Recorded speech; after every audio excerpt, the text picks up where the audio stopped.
Morning. Welcome to the second day of our conference. And for those of you who are joining us in Michigan, welcome to our beautiful, sunny, warm weather. It's been like this all winter. So I'm pleased to introduce this session. It's about connections between mental health and academic outcomes. We have a great lineup of panelists, and I'll introduce them in turn. The progression is going to be, it's not going to be in the order listed in your program. It's actually going to be first Sara Goldrick-Rab, then Amelia Arria, then I'll go, and then Joe Behen. So first, Sara Goldrick-Rab, we're really excited to have her here because she's a new face for us in the college mental health world. Her expertise is in higher education policy and her disciplinary background's in sociology. She's a faculty member at the University of Wisconsin, and she's been doing a lot of exciting research on lower income college students in community colleges and also in four-year colleges, and has attracted a lot of major funding for her studies, and I think brings an entirely different perspective to the work that we're doing, and that's why we've invited her here. Sara, thanks very much. Hi, good morning. I want to say thanks again to Dan. This is really a cool opportunity. I'm really interested in your feedback. This is totally a new kind of audience for me to speak with, and it's an area that I'm getting into through a fellowship from the William T. Grant Foundation. So I'm going to talk at a pretty high level about some work that I'm doing, zooming in just a little bit to let you get kind of a sense of some of the issues that I'm seeing and why it is that I'm getting so interested in this area of mental health and college completion. But just to go first back up to that 30,000-foot level and to set the stage, I want to first posit that we're moving past the question of whether college is for all now today, because in fact America is going to college today.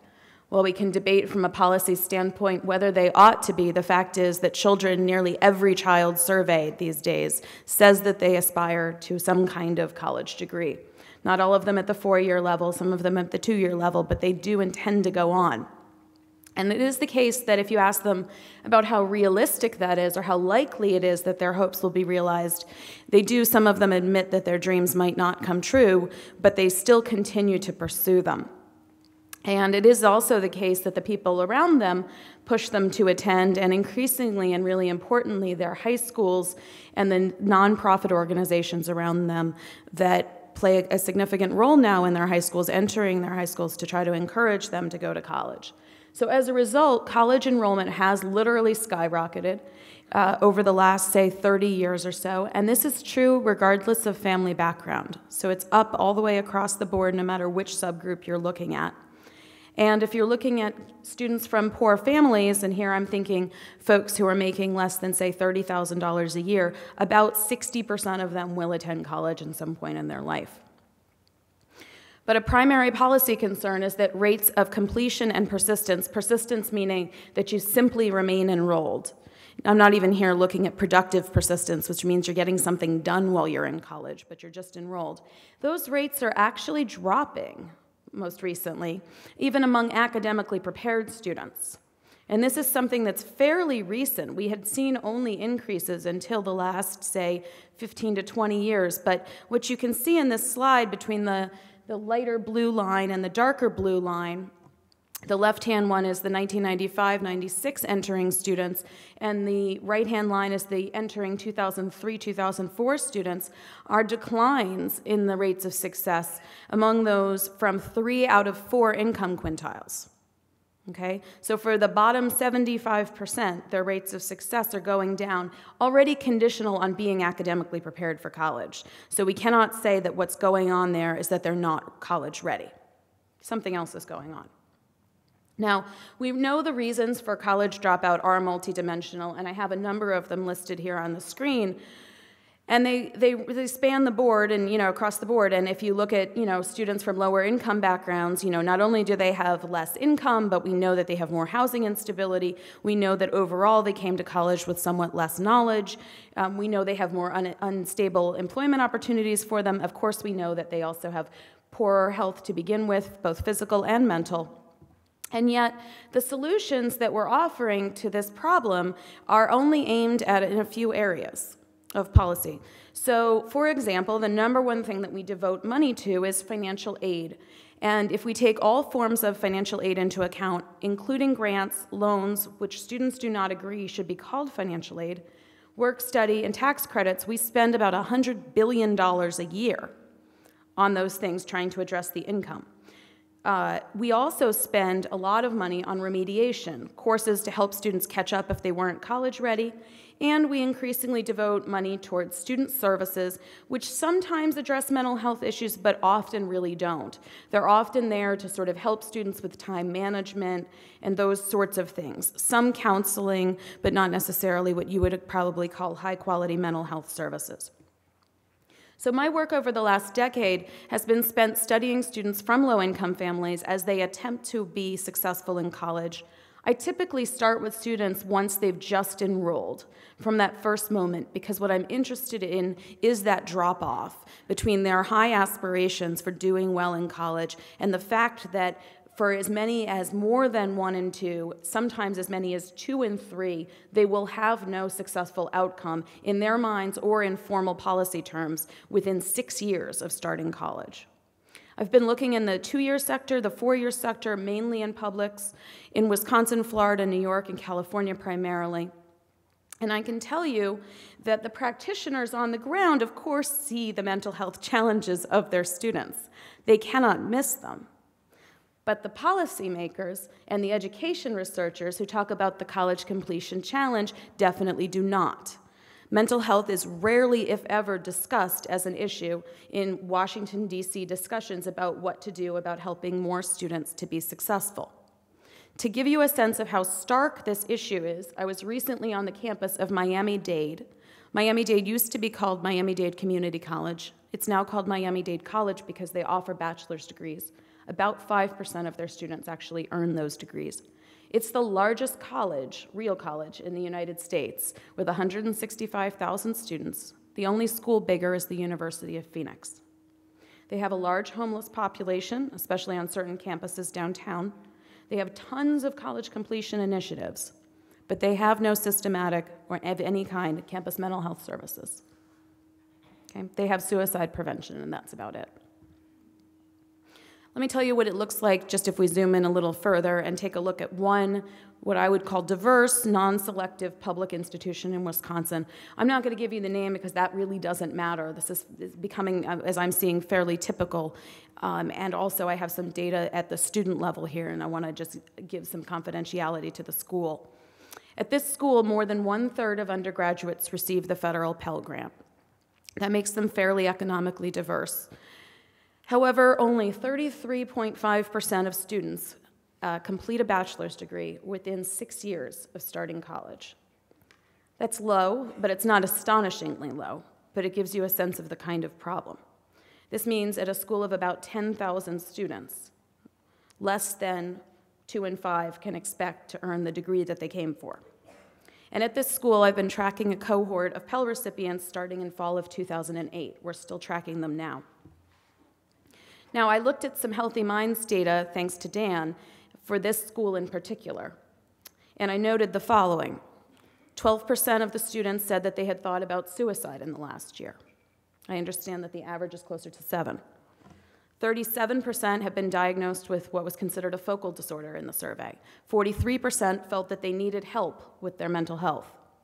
But just 24% had had any therapy or counseling in the last year, and 19% of them lacked health insurance. Okay, now that's the campus average. Interestingly, when I turned to look at my low-income students from a survey that I'd been doing with some similar measures already, I saw fairly similar things. But I also had some other data that I thought should be put in contrast with this, or in comparison. I surveyed these students every year as they began their pathway through college, in 2008, 2009, and 2011. And I asked them each time how certain they were that they would get a BA. As you can see here, their expectations remained incredibly high and even rose a little bit over time. They didn't expect to do terribly well. As you can see, only about maybe 1 in 3, if that, thought that they would have an A average while they're in college. But even as we knew that they were struggling with mental health and also that they were fairly unlikely to actually earn a bachelor's degree, Most of them didn't seem to know that. Okay? And the students in my study were not disproportionately successful or anything like that. Then we zoom in and take a look at their actual college experience. I did a log, right, a typical way of sort of measuring time use. I've now moved past these logs, and I use text messaging to measure this, because I do think there's some error, but here's what they were able to tell us. They spend 11 hours per week working on average. Now, it's often higher. It's often 20 to 30 hours. But in this area, unemployment during this time, which is the Great Recession, was particularly high. Many more of these students would have been working if given the opportunity. 70% of students were working at least one job. 18% were working multiple jobs. And really importantly, I found that 16% of the students that we were studying were working between 10 p.m. and 8 a.m., which they often do stocking shelves at the local grocery store because that helps them to earn a little bit additional income. But in addition, what they were also doing, and that I would suggest is part of the contributor to their struggles, is that they were spending 6 to 11 hours a week caring for family members, and this increased from year 1 to 2. I'm not going to be able to spend a lot of time on this today, but I have separate work that looks at those dynamics between those students and family members, and find that while family members, especially moms, are a really strong source of support and inspiration, they are also a tremendous source of stress, and that many of these moms are probably suffering from mental health issues of their own and still leaning heavily on their children, particularly their sons, for support while they're attending college. We found that they said that they spend 3 hours a day studying. We don't know if that meant the weekends or during the week. We also saw that HMS said that less than 1 in 2 of them were exercising at least 3 times a week, and we found that they reported sleeping 7.4 hours a night, which is obviously less than the recommended amount for their age group. Just to give you a sense of how they talk about what they're sacrificing to be in college, this is Isabel, she's a white female. You can see up here that she's working 2 jobs, and she's taking like 14 credits. She's learning how to balance it. She's financially not that worried. She says she's doing 20 hours a week of work.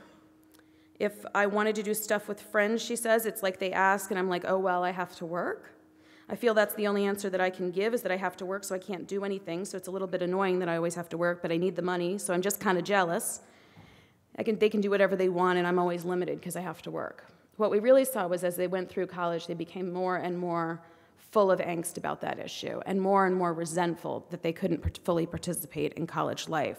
And we started to hear anger about things like the iPod kids who didn't have to work and were walking around campus with materials like iPods. In terms of what they told us about their stress, if they had to rate their own mental health, they said 54% of them said they were only in fair or poor mental health. 36% of them said they were upset or worried about financial problems. 31% said they didn't know how to handle unforeseen situations. And 29% said they can't solve problems without giving up. Mainly, this problem solving, it seems to have really also gotten in their way. This one young woman that we watched during her freshman semester, her mom passed away. And she tried to remain in her courses knowing how important it is to succeed academically from the very start. But as you can see here, she talked about breaking down in her classroom, crying in her classroom. She couldn't get the writing done that she had to do. No one ever came to ask her how she was or why it was that she was so upset. She later turned, I'll tell you the rest of that story, she later turned to a boyfriend who gave her sympathy. She got pregnant. He left. She lost her housing. This is the most dramatic story in a study. She ended up living in a homeless shelter with the baby while attending college. How do students try to cope with their financial needs? One of the things, and the things that I want to note for you here, is that postponing medical care is one of those things. So you can see that the first thing they do is cut back on leisure, which is perhaps the right thing to do and perhaps not uncommon. They also changed their eating habits. We dug into that later and found that what they meant was they would skip meals to save money. But you can also see that postponing medical care went up from their freshman to sophomore years, till about 30% of them were reporting that they would postpone medical care because they didn't have sufficient funds. And like your literature shows, we can also see that help seeking is an issue. We can see that when they do get help, generally speaking, they like it, they find it useful, but they don't seek it out. And here I'm showing you across a variety of typical things you would expect the students to seek out help for, so things like academic support or financial aid. But down at the bottom, I note that they reported that just 3.5% of students sought help for their health problems. even though the very large numbers of them are reporting having health problems. So connecting these dots between what we're seeing in their mental health status and their college outcomes, I had in the study the PHQ-9.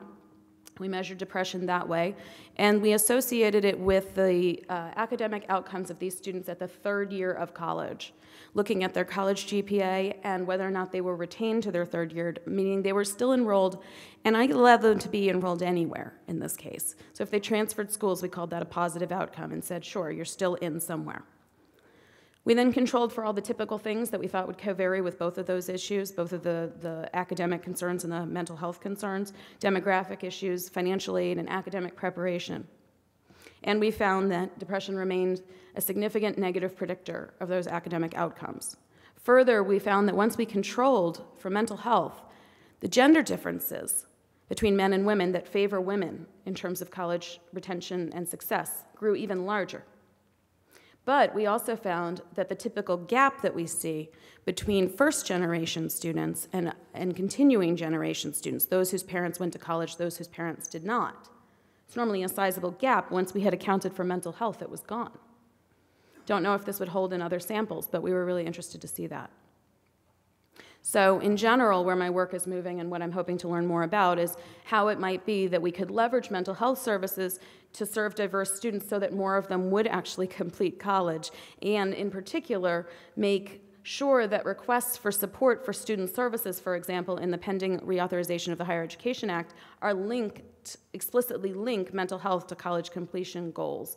And also, I think that this has possibilities for addressing this growing concern about college affordability and angst about student debt that are very well-founded concerns. But part of it is that students, to think about what the speaker said yesterday, simply do not know how to think through and respond to what feels like a real crisis for them. And that assisting them in doing that is probably the very least we can do, given that they're graduating with such substantial amounts of money that they're going to owe for 20 years or more for a lot of them. Thank you very much.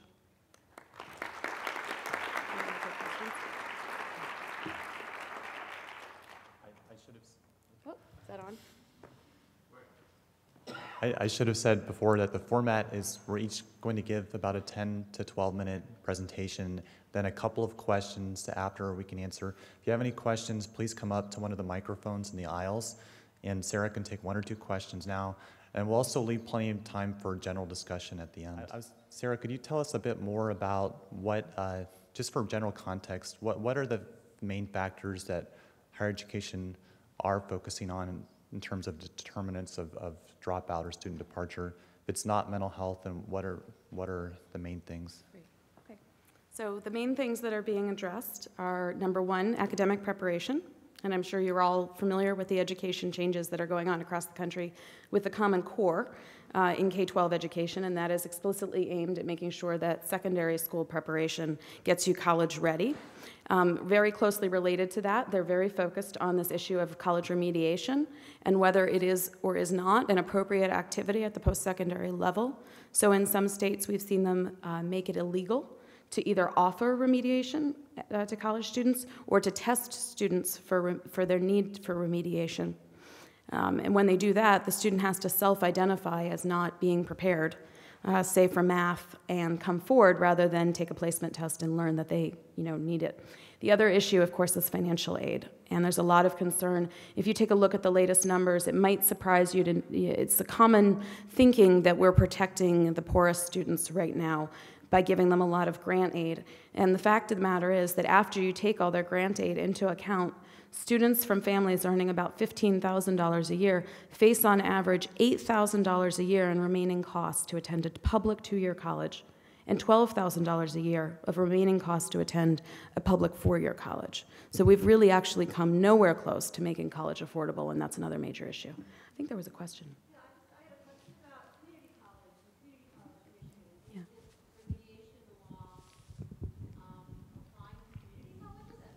Yes, it is. So, yeah.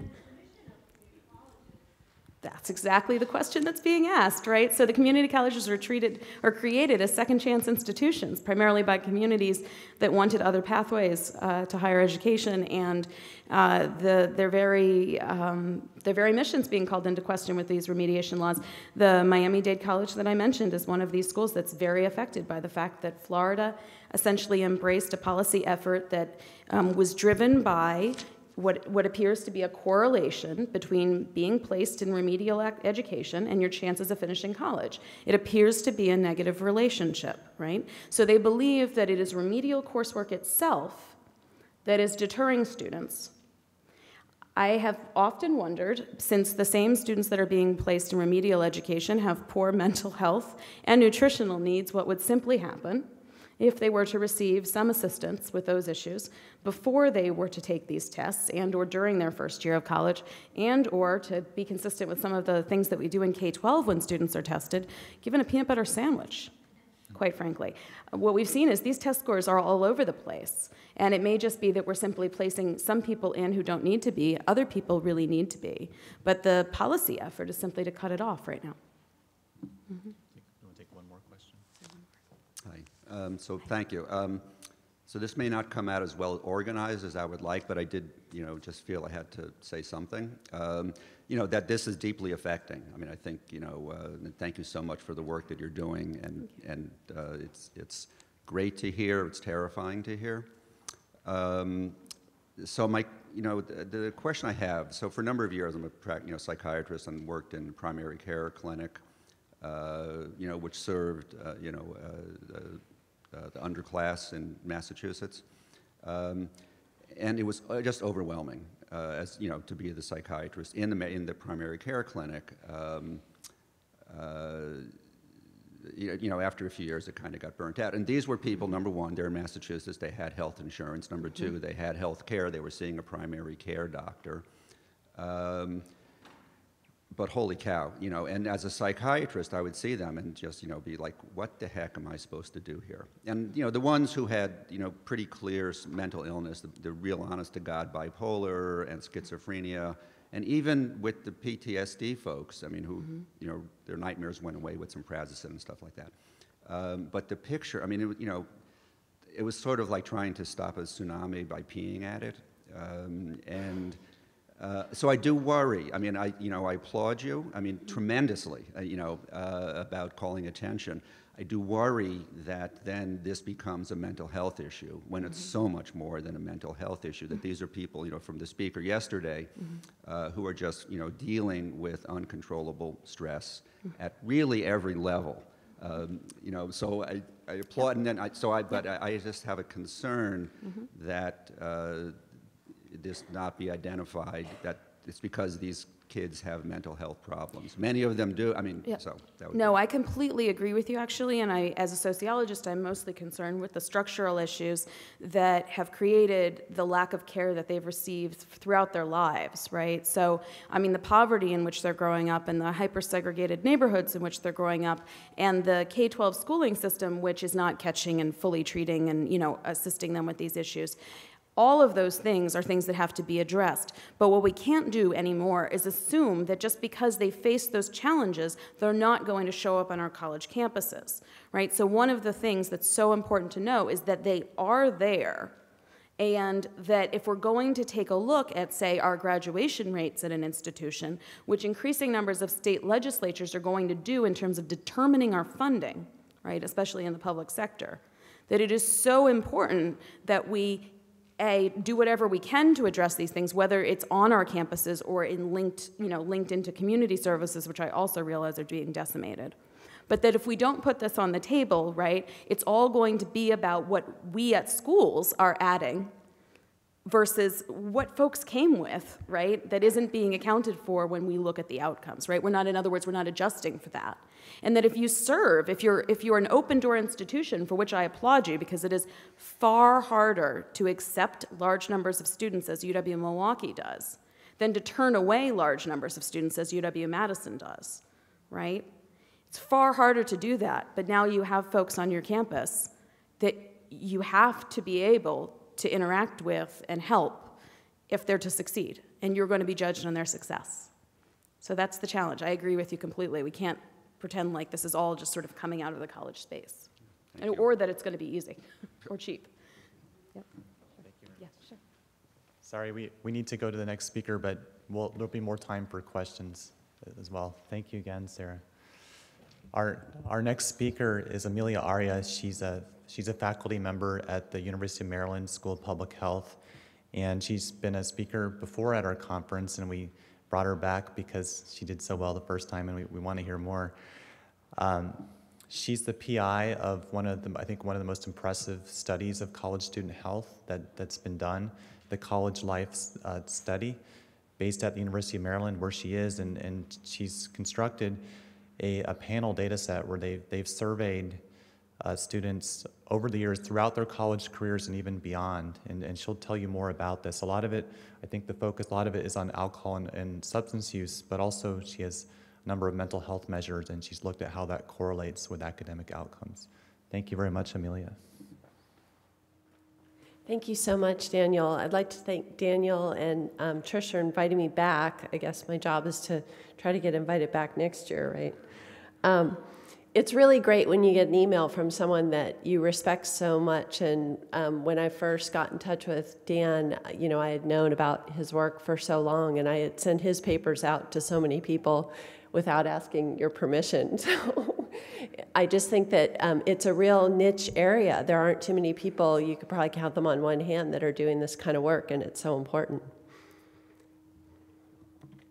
This is not working. Okay, there we go. When we talk about student success, we really wanted to define it in a simple way that policymakers could understand, and that was a little bit richer than just GPA or college completion or things that we had traditionally looked at. And so recently we've been coming up with sort of a model where we want students to be cognitively strong. We want them to have clarity of thinking and also be creative in their thinking and not just regurgitate things. We also need them to be motivated, because without motivation, any intellectual capacity really can't be realized.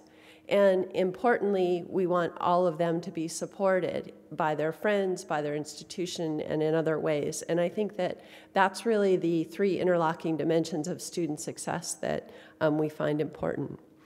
As Dan mentioned, we started the College Life Study in 2003, and maybe we could talk about the methods later, because I know I don't have that much time. But we followed 1,253 college students throughout their college career and beyond, doing personal face-to-face interviews with them, and our response rates have been excellent. We even gave them a 10-year assessment most recently, and we had 88% of our original cohort provide data in that 10-year assessment. So they're very invested, and we're very thankful. One of the things I wanted to mention that I had not shown before, and this is brand new data, in the fourth year of our study, when most of them were seniors, if they followed a traditional college path, we asked our participants, what were the most negative influences that you had to accomplishing what you wanted to achieve? And obviously we didn't ask them in the first year, we asked them in hindsight, which is always 20/20, right? And the most common were internal barriers, with 28%, almost a third, citing themselves as a reason. So these are some of the things that they cited. So they're really having a good self-recognition that their motivation is impaired. And our research really focused on how does substance use and mental health sort of interact or influence that lack of motivation. The top self-identified reasons when the American College Health Association has their survey are a lot of things related to mental health. So stress and anxiety and depression all come up in the top 10 for their reasons for not performing as well as they could. And our question was really, where's alcohol and drug use in all this? And we always see alcohol and drug use as a contributor to a lot of these anxiety problems or sleep problems or depression and relationship issues. It all sort of is an underlying factor in a lot of these things, but is not as well self-recognized. People always say, oh, I'm under so much stress, and the term self-medication, alcohol and drug use is not a good way to self-medicate, so I don't really like that term because it's not very effective either. We also found out that the second most common category in this negative influence question was friends, surprisingly enough.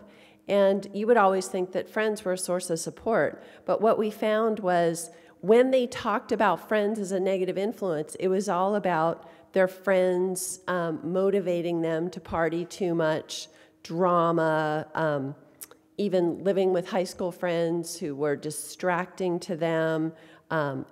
It was very, very consistent that when they mentioned a friend as a negative influence, it had something to do with partying and drug use. This was my favorite one. Friends from different majors have been a bad influence. Business majors party a lot. But this is all very useful data in sort of gathering a richer version of what we've done quantitatively. And obviously, this has been well recognized that there's a lot of alcohol and drug use going on in college campuses, but how it relates to educational outcomes has been under-recognized. 14.5% cited alcohol and drugs directly or indirectly as a barrier, which is fairly low, but my siblings like me to make me party a lot. They're really not kind to my liver. And even their employers, when they work at bars, their employers are encouraging them to drink and party a lot. So we've developed this conceptual model where alcohol, drug use, and mental health are sort of inseparable to us. You really have to look at the overlap, which makes analyses entirely complex. And I'm so grateful to have statisticians that can tease apart these things and, really are very patient with me asking really stupid questions about how these models work. But what we do is we've sort of conceptualized it to say that there are these intermediary processes that are very visible to us, like skipping, studying class, things that are very easy to measure in a way, whether or not they're having problems sleeping. And then there are short-term manifestations, short-term outcomes like GPA, and longer-term outcomes like delayed graduation and underemployment. So these are the sort of outcome variables that we want to look at in relationship to alcohol, drugs, and mental health. And we've only scratched the surface. We've published a few papers that I'll show you the results of. And before we did that, we kind of thought through a mechanism for why excessive drinking and drug use would be related to academic performance. And as you all know, there's a lot of neurodevelopmental literature, but it has to do with peers and sleep and all kinds of reasons why these two things would be related. One of the first papers that we published was about non-medical use of prescription stimulants for studying purposes. And what we found, not rocket science, we found that skipping class was related to academic performance over time. And that process, that relationship between skipping class and declining academic performance was related to non-medical use of prescription stimulants because they thought it would improve their academic performance, but it really doesn't. And what we found when we looked even further and peeled the onion back was that this whole process was related to increased use of marijuana. So they would increase their marijuana use, start to have the academic performance declines, and be skipping class as a result of being high often, and they would try to use prescription stimulants to compensate. So another way of looking at it, we looked at stop-out as an outcome being continuously enrolled as a good outcome and discontinuously enrolled as a negative outcome. And what we found was that about 1 in 5 of our sample, we have sort of a high-functioning sample, 1 in 5 had late discontinuity, that is that they stopped out between years 3 and 4 of our study. And we predicted, we used structural equation modeling, fancy longitudinal modeling, and we found that the baseline alcohol use in terms of the quantity, how much they were drinking, and frequency of marijuana use at baseline was related to later stop out, even after controlling for a lot of other things. And so this is another way of looking at it. These are the trajectories of marijuana use. So we have different people in these different groups. And like the chronic heavy group here, 6.7% of our sample is in this group. So this depicts the marijuana use trajectory. So we said, well, how many of those stop out from college? And there were significant differences with 41% of that chronic heavy user group of marijuana stopping out at some point. And even after controlling for other things, they were twice as likely as the minimal users to have discontinuous enrollment. And the same goes for other drug use. In terms of mental health, we've looked at mental health as it relates to substance use. And in our sample, about 18% by the time that they're post-college, Dan, you haven't seen this, but about 20%, 18% have been diagnosed with some kind of depression or other mood disorder. And as I said, we have a very high-functioning sample, high treatment seeking, insurance rates are high, so this is not surprising to any of you, and anxiety is a little bit less. This is just another slide showing the relationship between BDI score, Beck Depression Inventory score, and skipping class. We're finding a lot more relationship between skipping class and lower GPA. Studying does not seem to have a relationship to GPA, but depression has a relationship to skipping class and cumulative GPA. To be continued. Maybe that'll be the next year's talk. So we looked at whether or not mental health problems are related to discontinuous enrollment, and what we found, interestingly enough, was that mental health problems in terms of the diagnosis of depression, that was related to early discontinuity. So they were more likely to stop out early if they had a diagnosis of depression during college. But importantly, if they had a diagnosis of depression before college, they fared just as well as the other students. So I think it related to the fact that probably it was managed well, but having the onset of depression during college may place you at greater risk. And interestingly enough, we just started running these analyses, but this high Beck Depression Inventory score sort of on average relates to lower likelihood of immediately getting a job post-college. So we'll be interested in publishing that soon. So in general, excessive drinking, drug use, mental health problems cluster among individuals, but their effects on academic outcomes appear to be separate and additive, so it's not like they overlap completely. And it seems like academic consequences are more pronounced when the drinker or drug user also has mental health problems. So we self-published this little report, which I think was distributed to conference attendees, that we hope you'll find interesting and contains some of this information. And see our website for more information. But thank you very much. I hope I didn't go over time.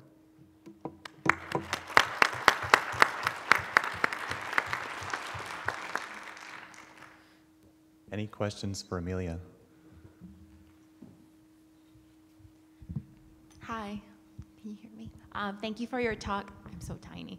I guess my question is about history. All these, your sample of students, did you see or do you know about their family history of alcohol abuse in those that show any predisposition to it? And I guess also I want to know about the baseline. Are these students, they have similar backgrounds, or they're just starting college and that's it? That's their equalizer. I didn't really get the second.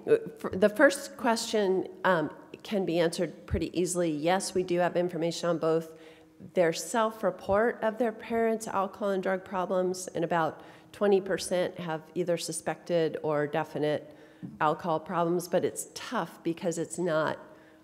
It's their self-report, and often kids really at 18 years old, you might not know. And we also have some idea of parental mental health problems, which is a pretty big predictor sometimes of problems during college. But the second question? I guess their background financial social status? Are they coming from different backgrounds? It's a fairly mixed sample, but in general, 70% have a parent who went to college in this sample. So this is a fairly high-functioning sample. And we control for the neighborhood income when we do our analyses. We haven't looked at that or done stratified analyses, but we have information on their background. It's one of those things that all we've been able to do is control for it, which isn't the best thing to do. It would be better to look at interactions and things like that. And about 70% are white. And the rest, the non-white population, is mixed. Okay, thank you. Yes. Less a question than a comment. I've been doing student mental health for about 16 years on a health science campus, that is medical students, dental students, and house staff, and for about the last 7.5 years on our main campus I'm from the University of Louisville, a kind of, for public institutions, kind of middle-sized, 20,000, 22,000 enrollment institution. And in thinking about your comments about the impact on early stopping out, which in terms of mental health, I assume in part would relate to taking a leave. Maybe. Yeah. It's my observation just within my own institution, and I guess my sense is that there are probably widely varying policies, but even within my institution, there are very clear, highly supportive policies about medical leaves, for example, at the medical school, where if you miss the end of a class, you have to repeat the year. I mean, there isn't any opportunity to do otherwise. Everything is given sort of in a cohort kind of way. Right. And the expectation is if you take a leave, for whatever time it takes, you will come back. And in fact, you're on a leave, so you're still eligible for health and mental health services from our student health service. Right, right. On our main campus, there's nowhere near as coherent a policy with regard to leaves. And in fact, many students don't take a medical leave and instead just get creamed in terms of their academic performance, may apply retroactively to have, sort of their transcript cleaned or to get money back for. It's just a very chaotic kind of situation, and it contributes, I think, to a sense in which mental health has a dramatically more detrimental effect on academic progress, the ability to stay in school, et cetera. I don't really, again... You're pointing to a very important and a sort of elegant policy that could be used to prevent the negative consequences of either discontinuous enrollment or the impact of mental health on academic performance, where you make leave an option and maybe you track the people on leave a little bit more. We study discontinuous enrollment because it's a risk factor for getting off track. And for most people, when they leave for whatever reason, it just puts they're more at risk. And so maybe being more proactive, and I sort of love the comparison that you're drawing between one institution and another, where it's okay. It's actually all one institution, but it's different schools or different schools. campuses I think within that's the really, institution. really interesting, and people should take note of that. Yeah. One more? Okay. Thank you very much. It was very interesting. I wondered if you've analyzed your data with respect to whether or not there was an intervention during the time they were in school, such as they sought help at the counseling service, they were put on medication, or they went through motivational interviewing for alcohol use. We do have a lot of data on help seeking, and we've looked at the rates of help seeking on our sample. What we have found just in general is the screening and brief intervention is another story, but when they seek help, they have multiple counselors, they're on medication, but the outcomes don't appear to be as dramatic from that help seeking that you would want them to be. There's a lot of help seeking going on, but the effectiveness of that help, or maybe they don't follow through and they've only seen people once. It just doesn't appear to be a continuous, systematic kind of help that they're getting. They're seeking it and they're getting it, but we haven't analyzed it completely because it's so heterogeneous. We have people going once and twice and getting on meds and not get, so we wish that help seeking meant getting good help, effective help with one person, but it typically doesn't, and that's what surprised us from our data. Okay, thank you, Amelia. I have, I think, a complementary analysis to share with you based mainly on data from the University of Michigan. So first, just a little bit of background about what we're doing. I guess I should have said, I'm Daniel Eisenberg. I'm an associate professor in the School of Public Health here at the University of Michigan. And so we've been doing survey research on college student mental health and help seeking since 2005. We started at the University of Michigan with a pilot survey study. And in recent years, we've grown this into what we're calling a network, Healthy Minds Network. And the idea is to connect more with practitioners, administrators, providers, get the research, the findings, the data to people who might actually be able to use it and help students, and also have more of a dialogue where we get more information from people in practice and students about how to make how to do research that's more useful and how to collect data that's more useful.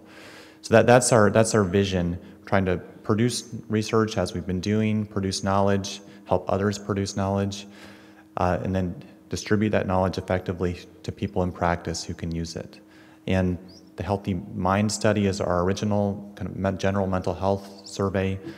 And we also have a new survey study led by Sara, who's the assistant director of our network, the Healthy Body Study, which focuses more specifically on disordered eating and related issues. And we have a project called Inkblots, led by Blake Wagner III, which is a brief series of brief videos as an intervention to promote coping skills and help-seeking behavior and more. And my background is in economics, and so where I'm coming from with college student mental health is summarized in this question at the top of this chart, which is how do we invest most efficiently in the health and the long-term success and well-being in youth populations. I think we all I think have an intuition that we can make very effective investments, especially in a setting like college where you have so many resources and so many people, at least on many campuses, to make a positive impact on students. It's sort of this last opportunity to before people scatter around the world and maybe you don't have that kind of closed and relatively resource-rich community. And it's an important time of life. It's young adulthood typically, not always, or adolescence, where we have first onset of mental disorders in many cases. And so we're trying to build towards answers to that ultimate question of what are the best investments and how effective are those investments. At the bottom of this chart, first by getting descriptive population data, which is what we're doing through our surveys, and then using that data and as well as theory and other findings to design and evaluate programs and evaluate and interventions, and then we always are trying to keep well connected to practice.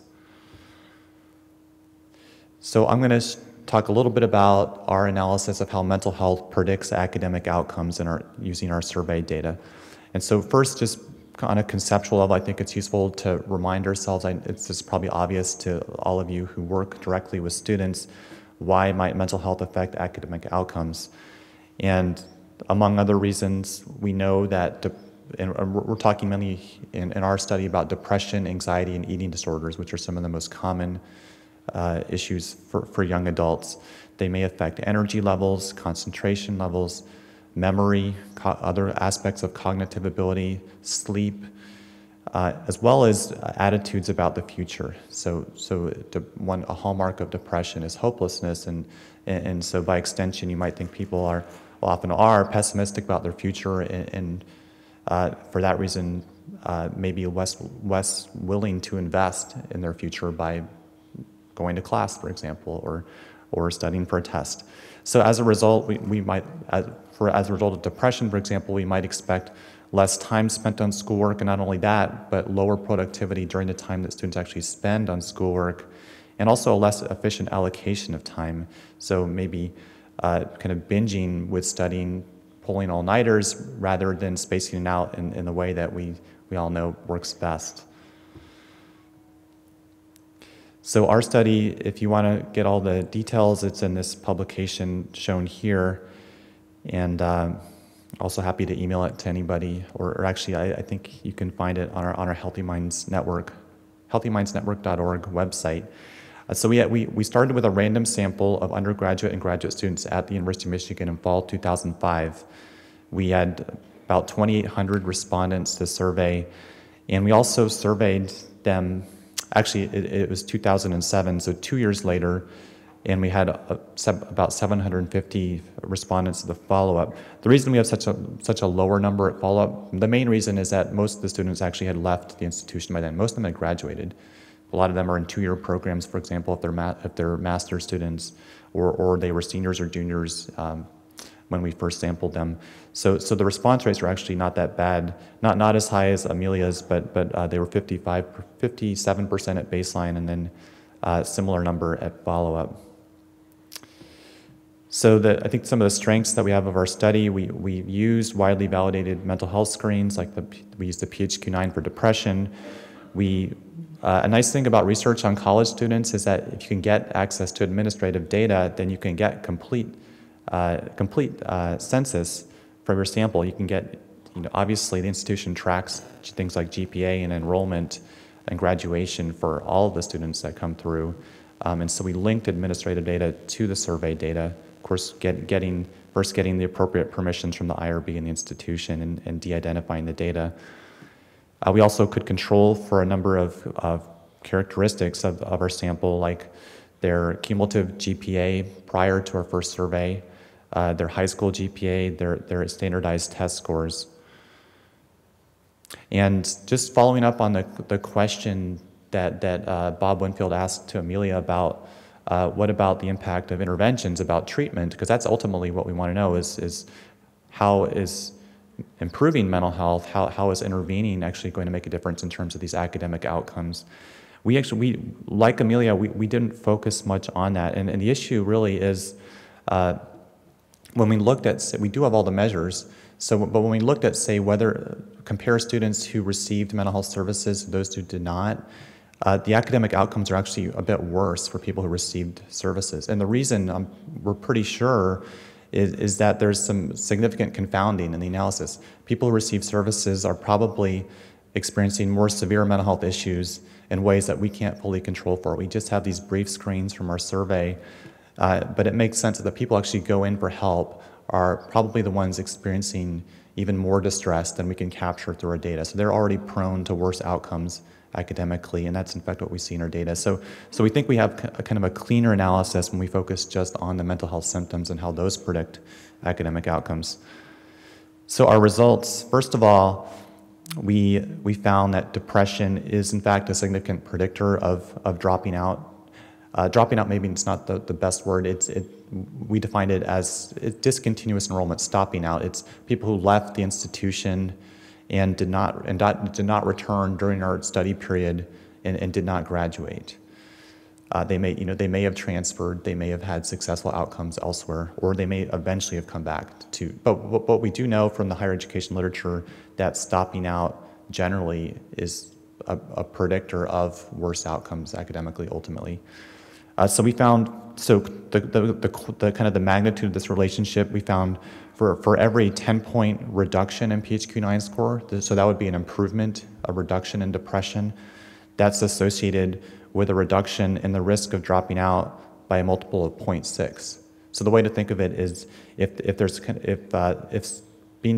depressed students on average have a 10% risk of dropping out, then if you reduce their PHQ-9 score, reduce their depression by 10 points, then their risk goes down to only 6%.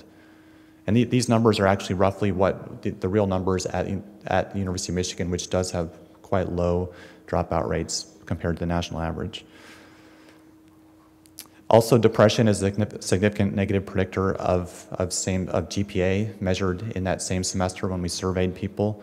So in this case, a 10-point lower PHQ-9 score, so an improvement in depression, was associated with a 9-point increase in GPA percentile. So that's not a huge relationship, but it's also not a trivial one.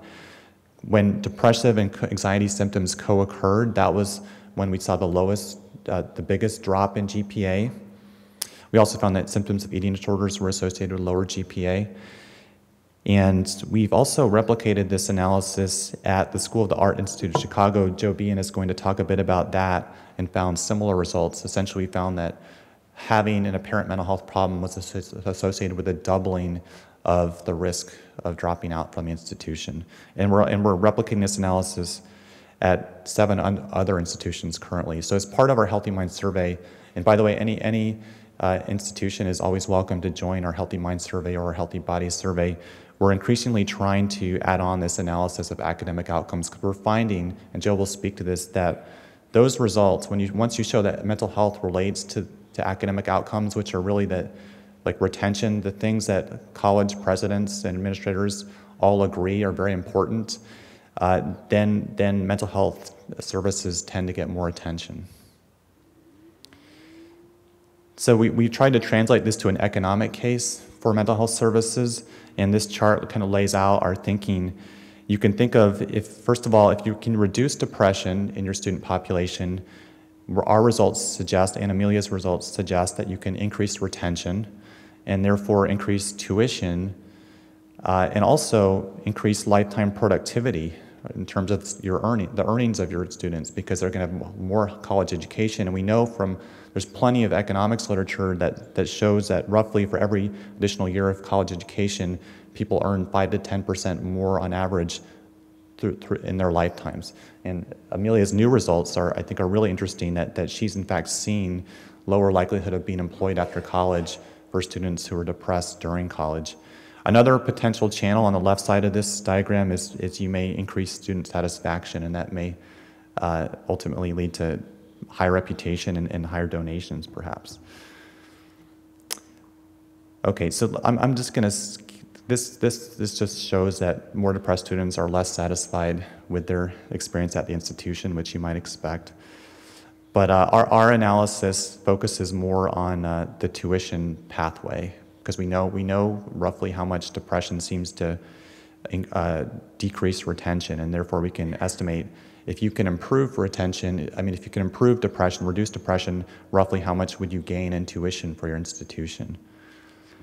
And so, I'm sorry, I'm just going back.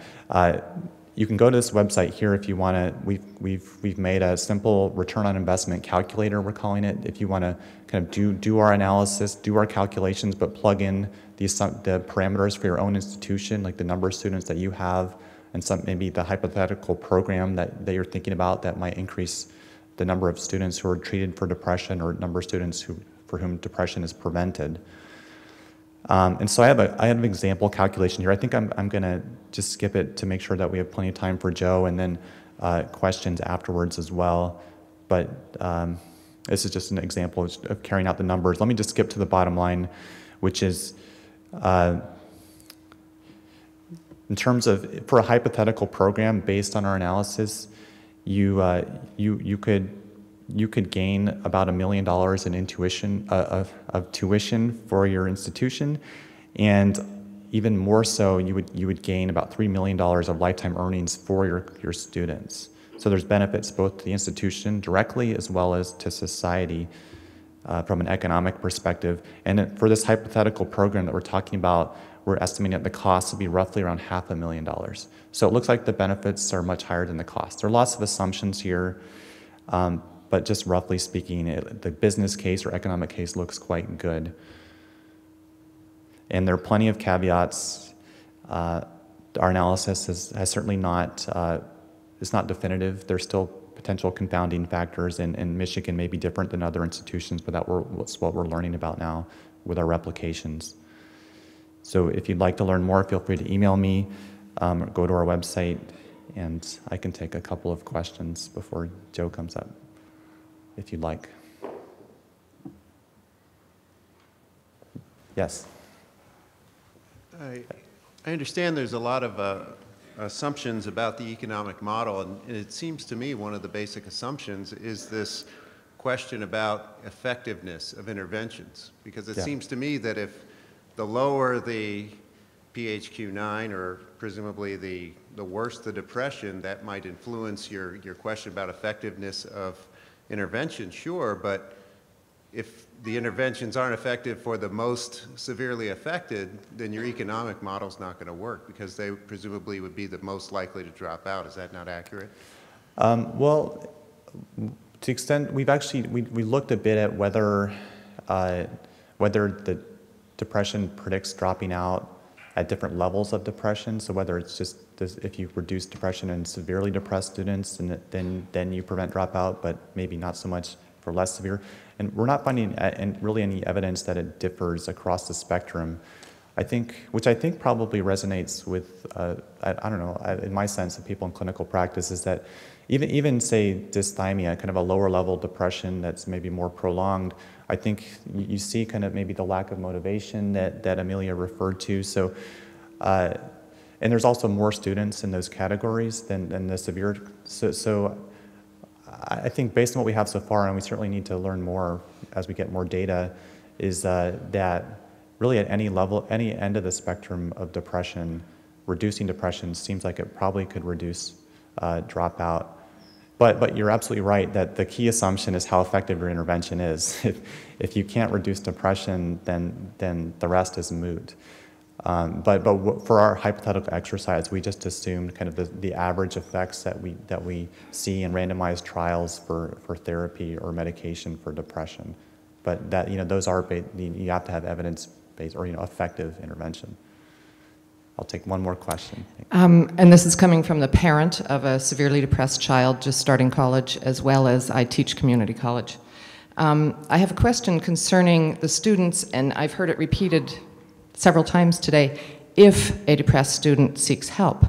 There are many depressed students showing up on campus who want to be normal. They had an IEP, they had a 504.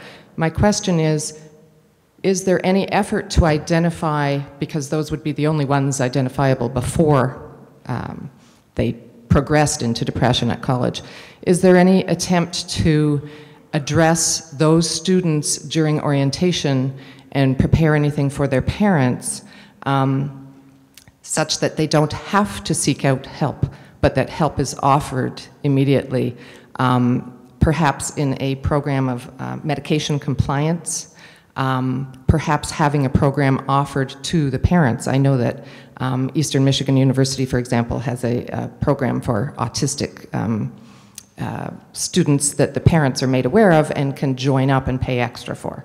So the question is, you know that there's going to be a benefit financially to the institution and to society if these students are kept at the school. How can you develop a program to initially keep them there? What programs are being considered, if any?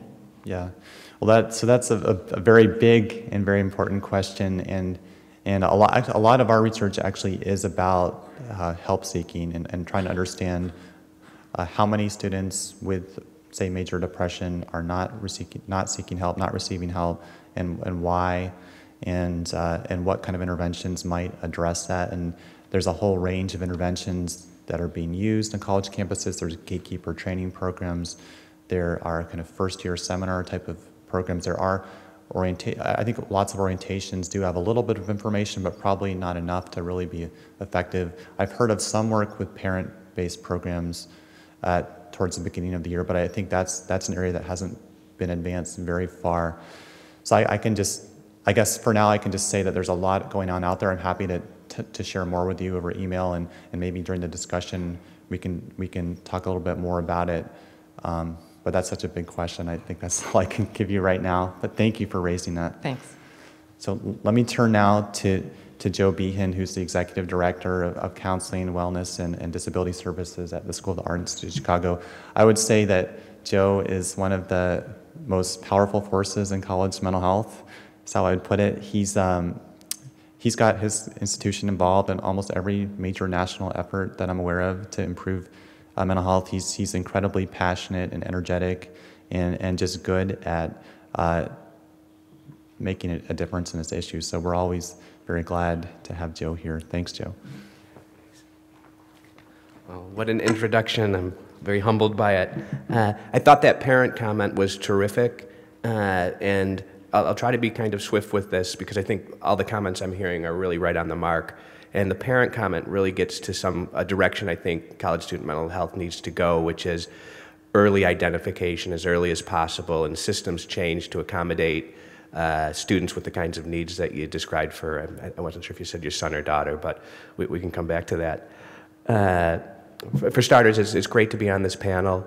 I think the research being done by the three people on the panel with me is heroic. I think it's transforming the field of college student mental health, and it gives us the juice to be able to, as administrators and people working in college student mental health, to advocate well for our students and to make a difference. And this didn't exist. I've been directing a counseling service for, I should probably, for about 15 years, and when research programs like this were not in existence at that point in time. And having this is hugely valuable to call on. So I'm going to tell you some about how we do this. I should also say I'm an alum of the University of Michigan, so it's always great to come back. Class of '89, had an extraordinary experience here at U of M, and this is the place that I call on when I'm thinking about these kinds of issues from my own personal experience. I'm a clinical psychologist trained in a scientist practitioner model. I've been with my institution, the School of the Art Institute of Chicago, for about 19 years now. And my role on this panel is to think about how we, working in individual institutions and maybe active in national efforts and organizations, can translate these kinds of findings to make a difference on our campuses. So I hope to accomplish that briefly. Just a few comments about SAIC. It's a private urban school of art and design, 3,300 students. Our services tend to be integrated and collaborative. We have unique mental health needs among art students, which makes us an especially good place to understand the relationships between mental health, mental illness, and retention or attrition and graduation rates.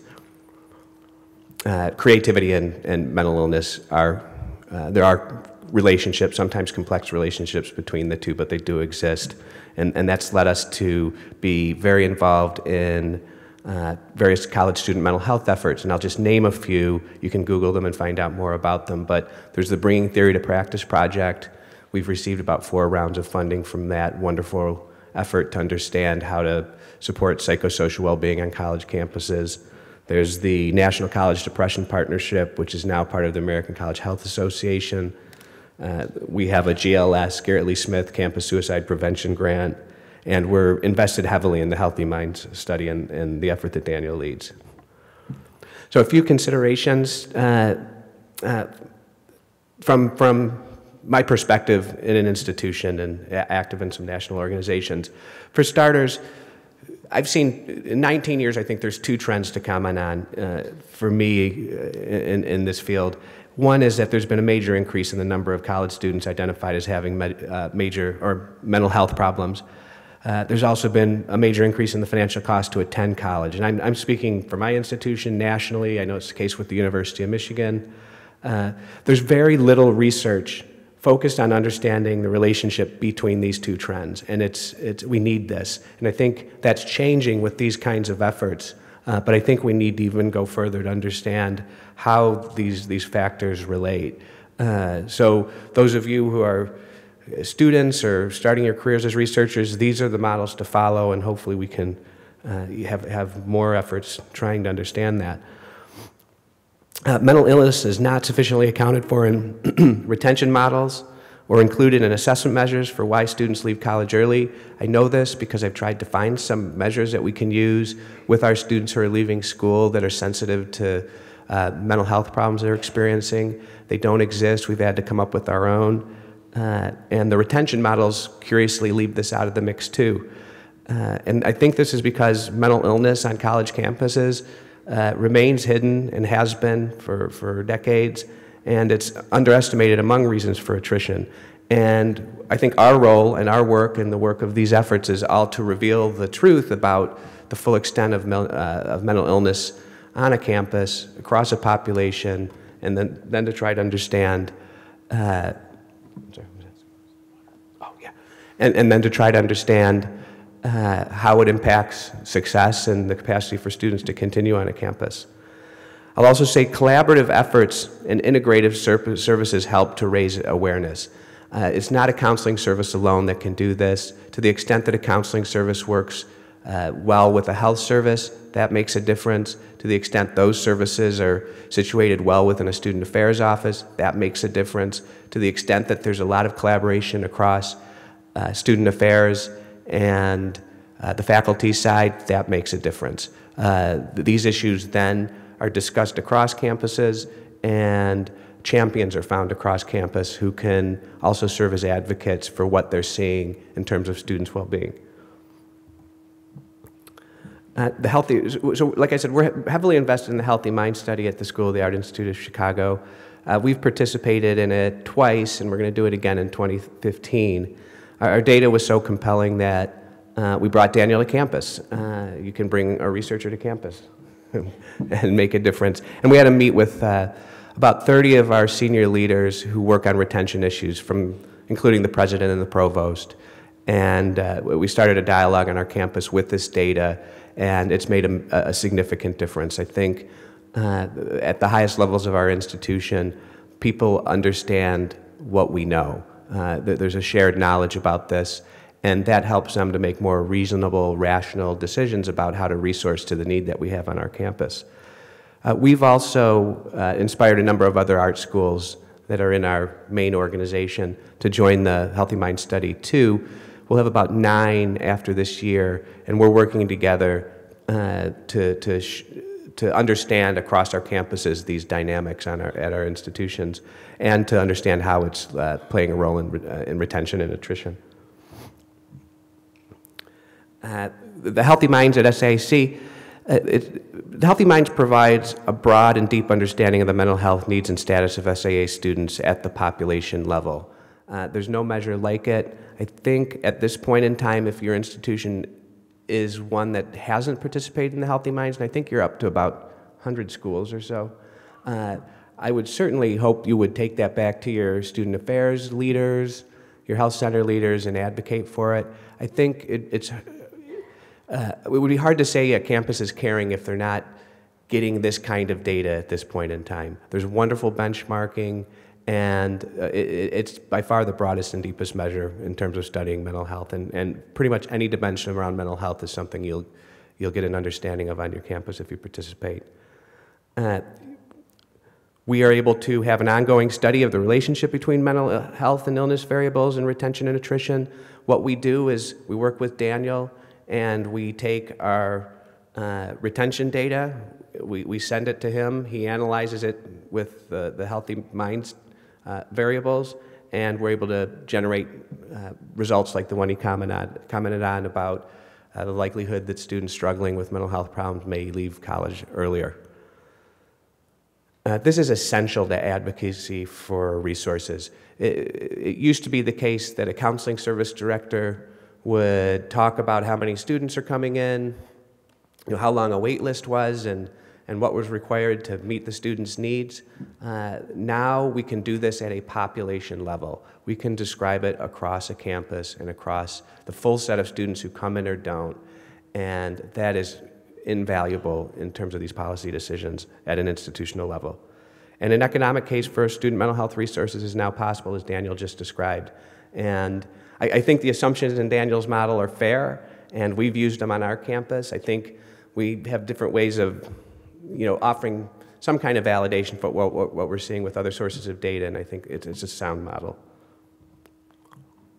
I'll just make a few comments on the college health study, which I've become familiar with in the past couple years, and just think it's extraordinary to have this kind of study supporting the work being done on college campuses is really, that's invaluable too. I think the recommendations from the college life study are recommendations about, let me just, okay, Amelia recommends through the research briefs that she has that advising offices be utilized for screening efforts. And I think that's very consistent with what is starting to naturally happen on college campuses, where advising offices, which are often the office on campus that a student's going to stay with across a 4-year period, are doing informal screening. I know on our campus, our advisors engage in very in-depth discussions about student health and well-being, and we think a lot about how we can do this in a more formal way. You know, we train our advisors in mental health first aid training. Our students are open. It's impacting their academics. It's a natural place to have these kinds of conversations. And I think it's a great set of offices to leverage in terms of supporting health and mental health on campus. Also, a question, you know, can we design research efforts that capture the effectiveness of these interventions within the natural flow of advising work?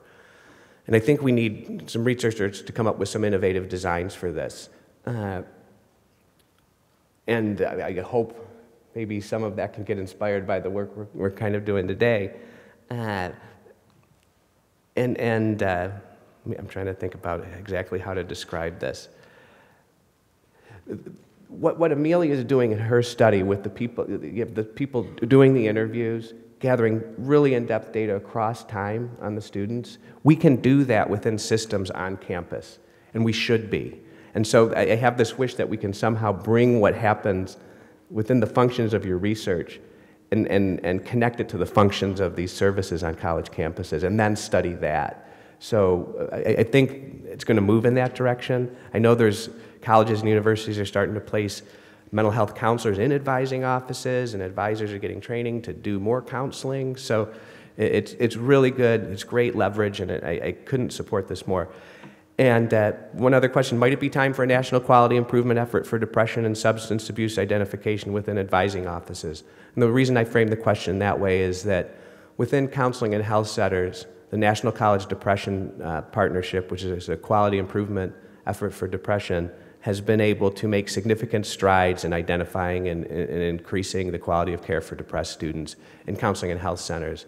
And they do it primarily through screening for depression in primary care.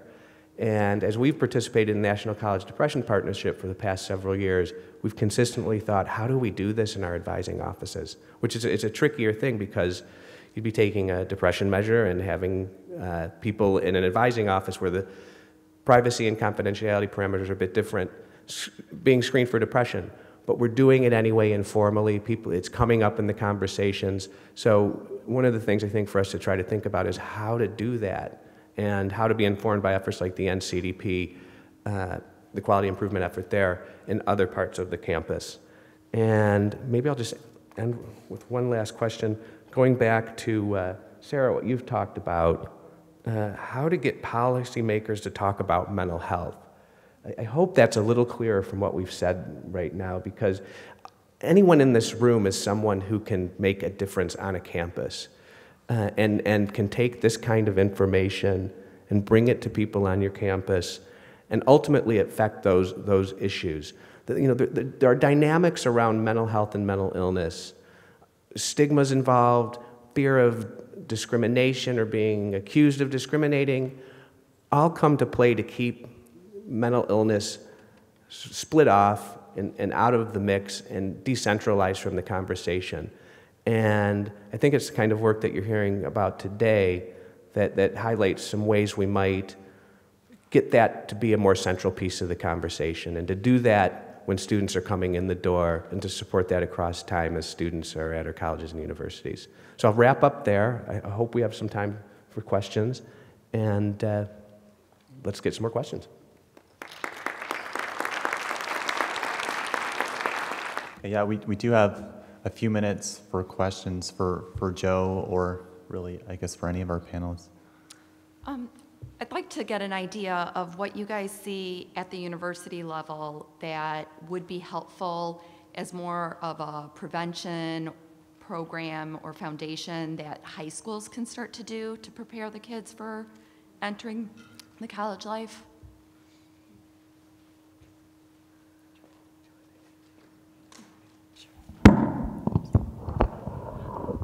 We didn't really talk about this, but the relationships between substance use, mental health, and academic performance in high school mirrors what you see in the research in college. So there is a lot of data out there. We published a huge report last year on the unrecognized connection between these things.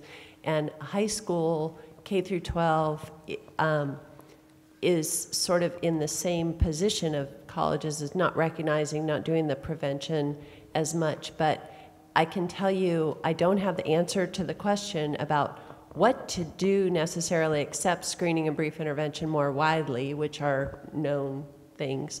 But I can tell you that, and I have permission to tell you this, that David Mineta from the Drug Czar's office, who's in charge of substance abuse prevention, is now making academic success in K through 12 and somewhat in college one of his program priorities for the Drug Czar's office, and he really, really wants to draw the Department of Education at the federal level into this. So I think that there's a lot of talk to do exactly what you're suggesting, to have more continuity of screening and brief intervention for substance use, and I think mental health goes hand in hand with that to prepare students for academic success. You know, I'm just going to go back, not all the way to high school, but maybe the time of can you hear me? The time of transition between high school and college, and I'd highlight some resources from the JED Foundation, which is, they probably offer the best resources to parents and families for thinking about how to make a successful transition. And they're now offering a campus seal to colleges and universities that demonstrate comprehensive mental health programming, and part of the determination of that is that kind of early identification with students coming into college. Great. So if you'll forgive us for going over just 1 or 2 minutes, I want to make sure we quickly get in these last 2 questions. And no pressure, but this one's coming from our keynote speaker. Okay. Well, I wanted to thank the panelists for really, truly important work that you are doing. I also wanted to mention one thing about resilience. That yesterday I talked about helicopter parenting. The part that I didn't talk about is the neglectful parent. So resilience can be hindered by over-involvement as well as under-involvement. And we heard a parent talk about a depressed child. That's not over-involvement. That's extremely important, loving parenting. The other thing I wanted to mention is that it's not as easy for everyone to have the resources needed to be resilient. Resources are an important part of resilience. Poverty, for example, makes it more difficult to be, quote, resilient and to bounce back. There's a term called allostatic load by Bruce McEwen, which is a very important one, and that is listening to some of the data on kids who have 1 job, 2 jobs, including all of their college work and trying to figure out who they are and so forth. These stresses add up, obviously, making it much more difficult to succeed. Thank you very much. Last question from our friend from Active Minds. I too want to thank each of you for your work. I think this is mostly a question for Sara, but given the growing evidence connecting mental illness to reduced academic outcomes and retention, but the relative lack of evidence about if or really what mental health interventions and services improve retention and outcomes, I'm curious what we do with that at a policy level, and sort of given the urgent and timely need to be working on policy, where we go with that challenge. Yeah. Well, I wish that as a researcher, I wish I could say, well, if you don't have the research evidence, you won't go anywhere with policymakers, but that would be nonsense, right? We can make a fairly substantial case, partly based on common sense, but you have doctors and PhDs and et cetera, who can all point to a very well-established link, generally speaking, between mental health and people's functioning in their lives and in their jobs and, unsurprisingly, in their educational settings. So I don't think that we have to have a lengthy list of best practices with proven randomized trials showing all the interventions and their effects. We don't have hardly any of that, to be honest, in the other policy spaces that I'm talking about. So in remediation, there is no such thing as a wonderful, I mean, there's like 2 randomized trials of things that appear to have impacts. What there is, as I said, is a correlation between being in remediation and academic outcomes. Here we have correlations and maybe a little bit more, but we also have a whole science underneath it of a good strong theory, I guess, as to why this would matter, and and I don't think it's very difficult to demonstrate through some of Dan's data and others that these things line up very nicely and track very nicely with college graduation rates. Right, that as you look across schools that are more or less selective and that have more or less in terms of graduation rates, you also see higher rates of people considering suicide, but also people, at risk for serious depression and those sorts of things. So I think it's frankly ready to go. I think we need to put some things together and start talking about it. All right, and that said, we will continue to build the research base, but I think that's a great point. Sometimes action would be useful despite. Yeah. Well, I want to thank you for your great questions and comments, and thank my fellow panelists. Thank you all.